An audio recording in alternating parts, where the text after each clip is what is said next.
من أكتر الحاجات اللي بتزعل الواحد من جواه إن حد يعرض عليه دراسة جدوى المشروع مغطي الناحية المالية والاقتصادية والتسويقية والبيعية والقانونية والفنية، وناسي أو متناسي للناحية الشرعية.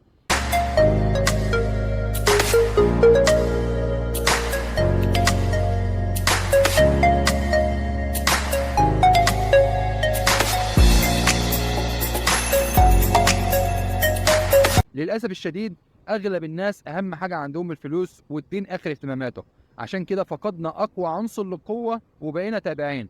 لازم أول ما تفكر في مشروعك تعمله دراسة شرعية وتشوف هل المشروع ثم عقده يتوافق مع أحكام الشريعة الإسلامية ولا ما يتوافقش. للأسف المعاملات الحديثة أغلبها أصبح بعيد عن الدين وفقه المعاملات.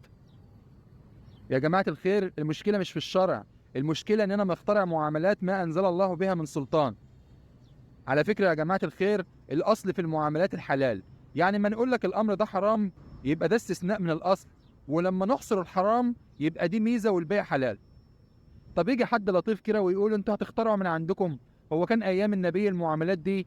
هو انتوا بتحللوا وبتحرموا على مزاجكم؟ ضيقتوها علينا وخليتوا عيشتنا حرام في حرام، حرام عليكم وكلام من هذا القبيل. نفهمه بالراحة كده ونعرفه إن من رحمة ربنا علينا كمسلمين لله إن عندنا الأدلة: الكتاب، السنة، الإجماع، القياس.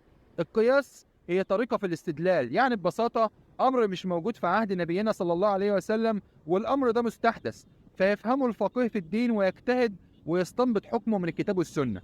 وهذا من عدل ورفق الشرع، عشان لو ما عندناش فقه القياس أمور الناس الحياتية هتتوقف، خاصة المعاملات، ولا استطاع المسلم التفرقة بين الحلال والحرام، وساعتها هيختلط على المسلمين أمور دينهم، والله أعلى وأعلم. هسيب لكم في التعليقات موقع مهم في الاقتصاد الإسلامي الحديث بيتكلم عن الثقافة الاقتصادية والسياسة النقدية والمالية وإدارة الأزمات والمخاطر وغيرها كتير. ما تنسوش تعملوا لايك وشير لكل اللي بتحبوه عشان الكل يستفاد. أسيبكم في رعاية الله.